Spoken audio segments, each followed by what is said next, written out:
Hello बच्चों, welcome to success point. ये आपका पार्ट 1 वीडियो है। चलिए देखते हैं कि आज हमको पढ़ना क्या क्या है। आप सभी बच्चे को एक दो बातें थोड़ा ध्यान में रखना पड़ेगा, क्योंकि ये 10वां क्लास का पहला वीडियो है। 10वां क्लास के मैथ का पहला वीडियो है। इसमें क्या करेंगे, हम सबसे पहले देखेंगे, ये आपका पार्ट 1 वीडियो है, पहली बात। और इस वीडियो में हम देखेंगे कि फर्स्ट चैप्टर जो है वास्तविक संख्या। वास्तविक संख्या यानी इसको हम इंग्लिश में बोलते हैं रियल नंबर। ठीक है, इसमें देखते हैं रियल नंबर्स यानी वास्तविक संख्याओं के बारे में क्या क्या हमको पढ़ना है। सबसे पहले हम देखेंगे इसके बेसिक कंसेप्ट को। बेसिक कंसेप्ट करने का मतलब ये है कि इसकी जो थोड़ी वाला पार्ट है आज हम देखेंगे। उसके बाद अगले वीडियो में हम देखेंगे कि इसके जो चैप्टर हैं, चैप्टर को हम किस तरह से डील करेंगे। चलिए, चैप्टर डील करने से पहले हम सबसे पहले देखते हैं कि इस चैप्टर में कुछ बातें हमको ध्यान रखनी पड़ेगी। सबसे पहला नंबर में आता है कि हम प्राकृत संख्या किसको बोलते हैं। प्राकृत संख्या किसको बोलते हैं? प्राकृत संख्या को हम इंग्लिश में बोलते हैं नेचुरल नंबर। नेचुरल नंबर किसको कहते हैं? तो बेसिक से कंसेप्ट की अगर बात करेंगे तो प्राकृत संख्या हम गिनती की संख्या को कहते हैं। गिनती संख्या यानी कि हम जब गिनना शुरू करते हैं, क्या 1 2 3 4, जब भी हम बोलते हैं कि एक काम करो तुम गिनती शुरू करो, यदि हम किसी बच्चे को बोलते हैं एक काम करो तुम गिनती शुरू करो, तो गिनती कहाँ शुरू करते हैं?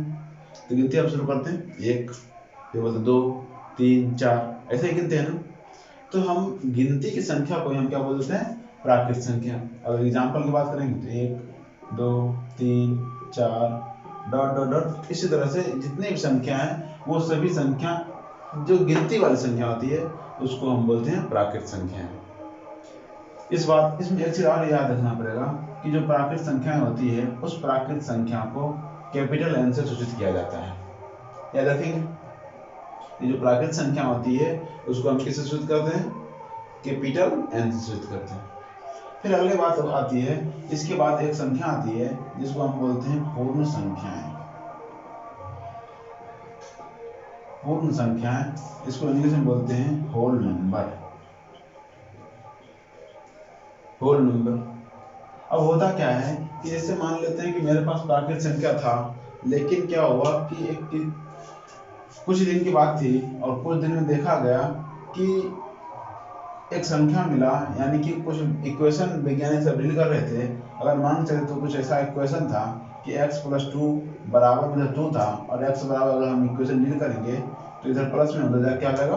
माइनस, और माइनस होगा तो क्या आ जाएगा? x 2 - 2 इसको कितना होगा? 0। अब वैज्ञानिक ने ये सोचा, यानी जो गणितज्ञ थे, जो गणित के वैज्ञानिक थे, उसने ये सोचा कि चलो 1 2 3 4 5 अगर रहता तो हम बोल देते उसको क्या है? एक प्राकृत संख्या है। लेकिन यहाँ जब देखा 0 आ गया तो उसने फिर एक नए संख्या खोज किया जिसको हम बोल दिए क्या? पूर्ण संख्या। तो पूर्ण संख्या हम बेसिकली किसको कहते हैं? तो कहते हैं उसी को, यानी कि प्राकृत संख्या के जो समुच्चय था या प्राकृत संख्याएं जो थी, उस प्राकृत संख्या में यदि हम 0 को ऐड कर देते हैं तो उसी को हम क्या बोल देते हैं? पूर्ण संख्याएं। याद रहेगा, यानी कि प्राकृत संख्याओं के समूह में जब हम 0 को शामिल कर देते हैं तो उसको हम क्या बोल देते हैं?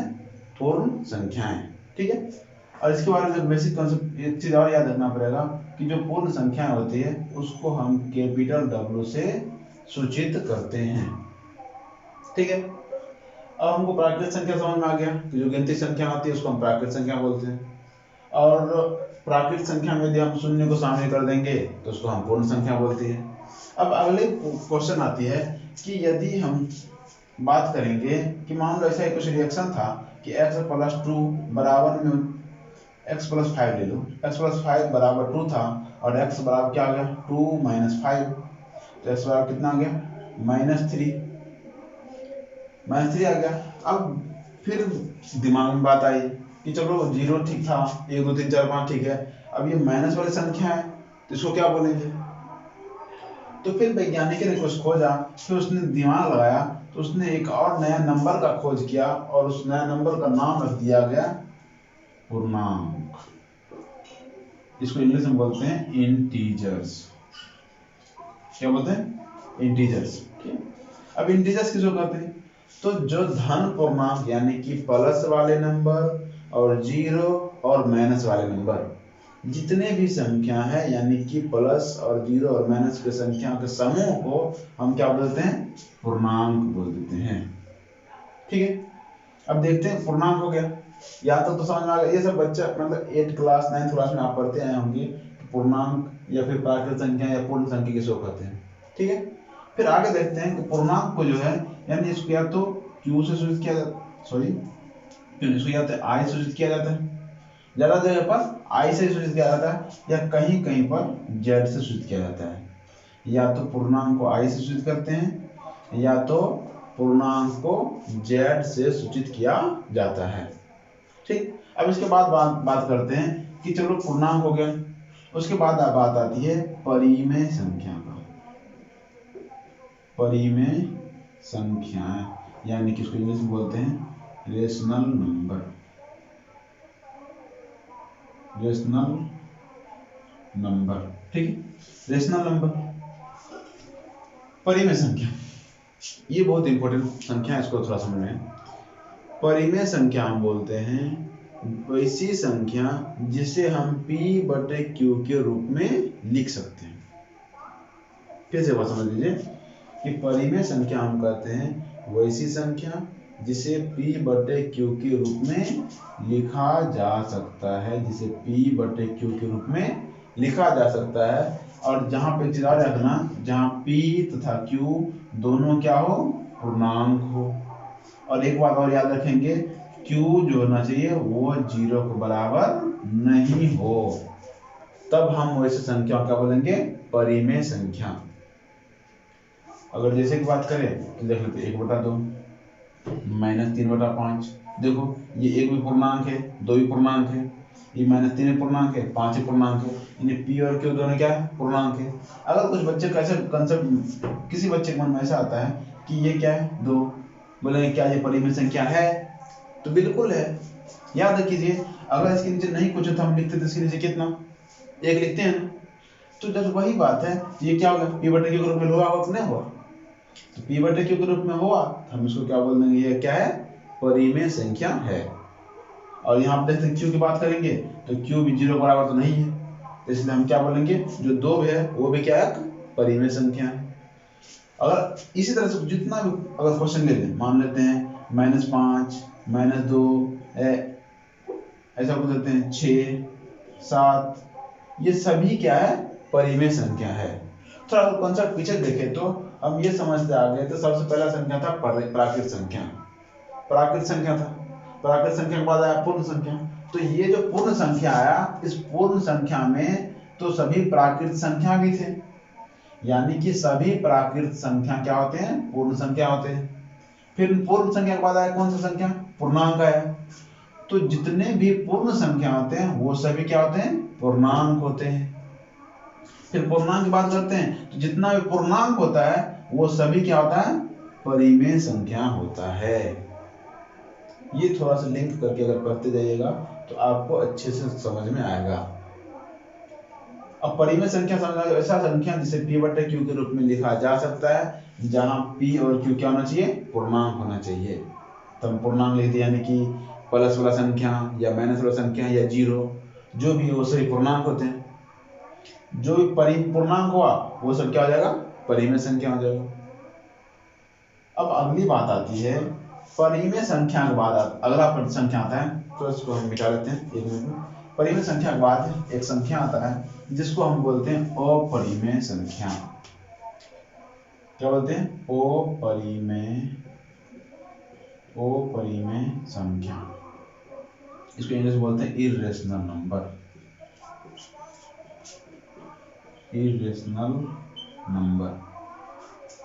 तो देखते हैं कि अपरिमेय संख्या किसको कहते हैं। ठीक है, तो अपरिमेय संख्या उसी संख्या कहते हैं जिसे हम p/q के रूप में नहीं लिख सकते हैं।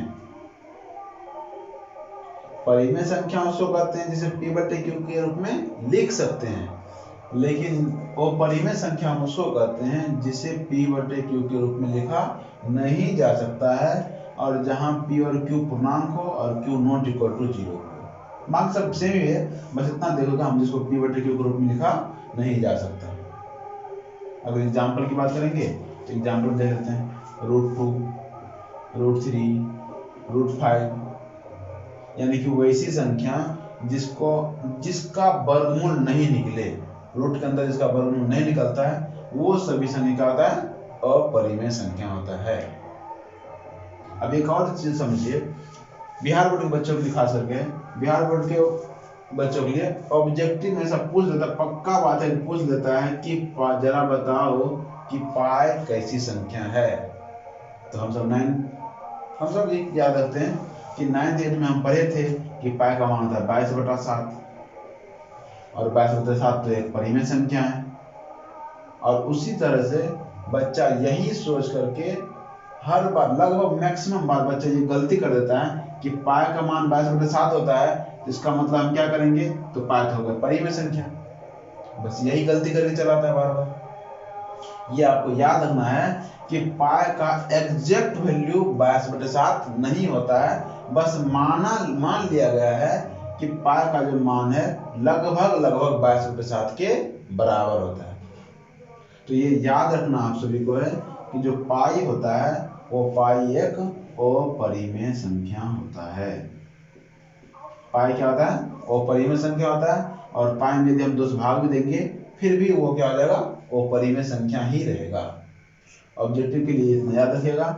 आज के लिए हम इतना ही देखेंगे, परिमेय अपरिमेय तक देखेंगे, फिर अगले दिन होगा तो इस चैप्टर में आएंगे वास्तविक संख्या किसे कहते हैं, फिर कुछ और संख्या है जैसे सम संख्या है, विषम संख्या है, भाज्य अभाज्य, या एक और ऑब्जेक्टिव पूछा जाता है कि सह अभाज्य संख्या क्या है, तो उसके बारे में हम अगले वीडियो में चर्चा करेंगे। आज के लिए इतना ही, धन्यवाद।